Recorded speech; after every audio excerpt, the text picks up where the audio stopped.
Certaines de mes rencontres me mènent à penser que parfois, il est bien dommage que des personnes restent dans l'ombre. C'est pour cela que je vous propose Il mérite d'être connu, une chronique radiophonique proposée par l'Anana Lambda, qui vous emmène aujourd'hui à la rencontre de... Bonjour, je m'appelle Marion, j'ai 30 ans et je suis chargée de communication à l'Université d'Auvergne, l'Université Clermont-Auvergne.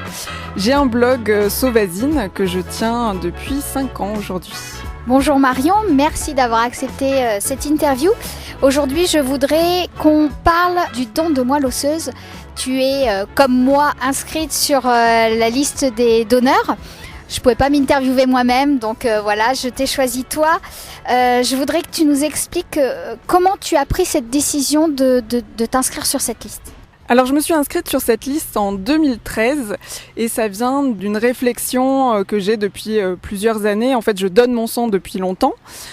Et donc j'avais entendu parler de ce don de moelle osseuse, sachant qu'à côté de ça, je suis aussi bénévole dans une association, l'association des Blouses Roses, où j'interviens à l'hôpital auprès des enfants qui sont dans les services d'hémato-oncologie. Donc ce sont des enfants qui sont confrontés à ces demandes-là, de type de moelle osseuse pour certains. Est-ce que tu peux nous expliquer ce qu'est le don de moelle osseuse ? Et surtout, comment ça se passe ? Alors le don de moelle osseuse, c'est tout simple. En fait, c'est une petite procédure. Donc à partir de 18 ans et jusqu'à 50 ans, on va répondre à un petit questionnaire et ensuite faire une prise de sang. Donc la seule condition, c'est vraiment d'être en bonne santé. Voilà, il ne faut pas avoir de problèmes cardiovasculaires. Ensuite, de toute façon, avec le petit questionnaire, on se rend compte très vite si on peut ou pas faire partie des donneurs. Aujourd'hui, quand on est inscrit sur les listes, il y a une chance sur 1 million en fait d'être appelé. C'est juste offrir une chance de plus à quelqu'un qui en aurait besoin. Et cette prise de moelle osseuse en fait se fait par 2 techniques aujourd'hui. La première, c'est avec une prise directement dans la moelle osseuse, donc c'est en fait dans l'os du bassin. C'est pas l'os, c'est pas dans la moelle épinière comme souvent on peut le penser. On a tendance à avoir peur, à confondre ces 2 choses. Et en fait, c'est bien l'os du bassin. C'est pas la moelle épinière, c'est la moelle osseuse. C'est quand même une intervention chirurgicale sous anesthésie générale. Tu me confirmes ? Oui. Et c'est d'ailleurs cette technique-là est très peu utilisée aujourd'hui. C'est la deuxième technique qui est en majorité utilisée. C'est une prise par aphérèse. Donc c'est en gros une sorte de don du sang, de don de plasma beaucoup plus long. En fait, voilà, on récolte en fait directement dans le sang. C'est une prise de sang qui dure très longtemps, pour faire simple, sachant qu'on prend des médicaments, donc on est un peu malade pendant quelques jours, mais rien de très méchant. Donc en gros, pour sauver une vie, on peut se permettre d'être malade 2-3 jours sans problème. Simplement, voilà, quelques jours de symptômes grippaux pour sauver une vie, je trouve que c'est quand même facile. Est-ce que dans ton entourage, tu as déjà rencontré des personnes qui ont eu un don de moelle osseuse ? Alors moi, j'ai rencontré des personnes dans le cadre des Blouses Roses, en fait des enfants qui ont reçu un don de moelle osseuse d'un anonyme, de quelqu'un qui fait partie des listes. Concrètement, qu'est-ce que ça a changé dans leur vie ? Ça a tout changé parce qu'aujourd'hui, justement, ces personnes-là sont encore en vie alors que leur pronostic vital était engagé et que s'ils n'avaient pas reçu ce don-là, peut-être qu'elles ne seraient pas là aujourd'hui. Qu'est-ce que tu dirais à des personnes qui nous écoutent et qui y ont pensé, comme nous, mais qui n'ont pas encore osé franchir le pas ? C'est pas plus difficile qu'une prise de sang. C'est ça qu'il faut se dire, je pense. C'est vraiment que c'est un geste très simple à faire. Il faut juste prendre le temps d'aller s'inscrire parce que c'est important, parce que se dire qu'on peut sauver une vie, je pense que c'est quand même un objectif qui est quand même très beau dans la vie. Dans la vie, il y a toutes sortes de bleus. Des bleus un peu bêtes. Des gros bleus. Des bleus de rien du tout. Des bleus spectaculaires. Des bleus qu'on aurait pu éviter. Des bleus dont on se souvient. Des bleus malheureux. Des bleus victorieux. Et il y a des bleus qui sauvent des vies. Merci à tous ceux qui ont accepté d'avoir un bleu suite à leur don de moelle osseuse. Vous aussi, inscrivez-vous. Cette première prise de rendez-vous pour la prise de sang, où est-ce qu'il faut se renseigner ? Où est-ce que ça se passe ? On peut les faire à l'établissement français du sang. Donc à Clermont par exemple, il se situe derrière le CHU.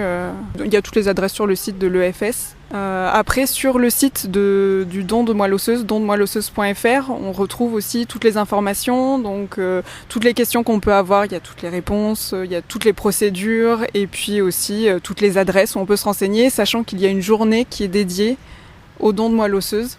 Est-ce que tu penses justement qu'il y a assez d'informations là-dessus, parce que beaucoup de personnes s'imaginent que c'est la moelle épinière qui va être touchée. Il y a beaucoup d'idées reçues sur le don de moelle osseuse.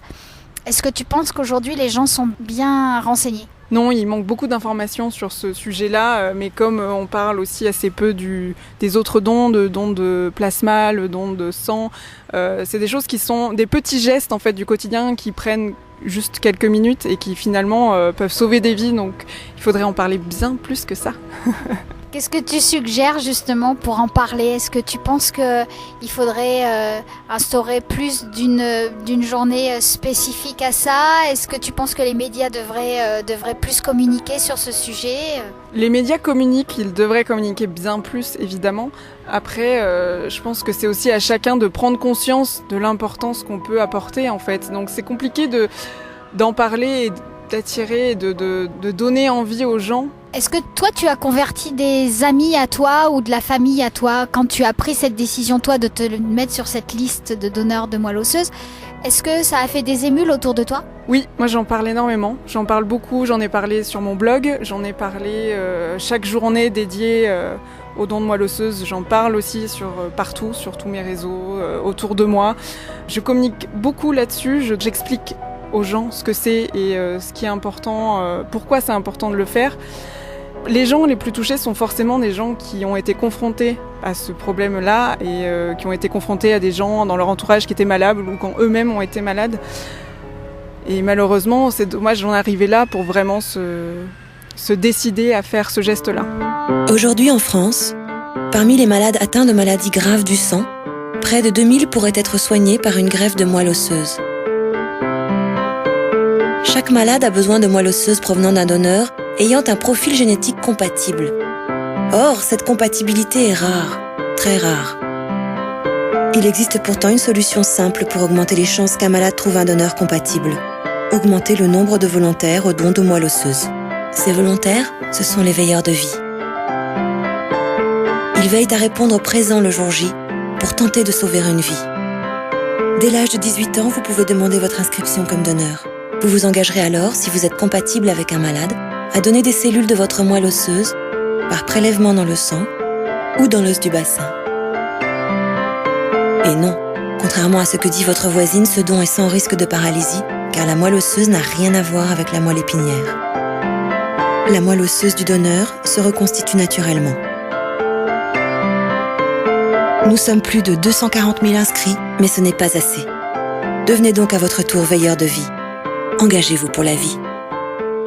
Les événements marquants justement autour de la moelle osseuse, c'est quoi ? Alors il y a une semaine spéciale, une semaine nationale de mobilisation pour le don de moelle osseuse qui est organisée toujours fin mars, début avril, où pendant cette période-là, en fait, plusieurs bus font le tour de la France pour justement expliquer, pour répondre à toutes les questions. Donc il y a ce qu'on appelle les veilleurs de vie en fait, ce sont toutes les personnes qui sont déjà inscrites sur les listes, dont nous faisons partie. C'est un joli mot d'ailleurs. Exactement, c'est un très joli mot, les veilleurs de vie. Donc si vous voulez devenir veilleur de vie, je vous invite à aller sur le site, à pourquoi pas aller rencontrer ces gens-là dans ces bus qui répondront à toutes vos questions et qui pourront vous faire passer le premier questionnaire avant d'aller faire la prise de sang. Super, et je te remercie beaucoup Marion et je te dis à très bientôt. À bientôt, merci. En attendant de vous retrouver sur les ondes de Radio Coquelicot pour la chronique Il mérite d'être connu, rejoignez-moi sur Facebook et Instagram et bien sûr sur mon blog lananalambda.fr.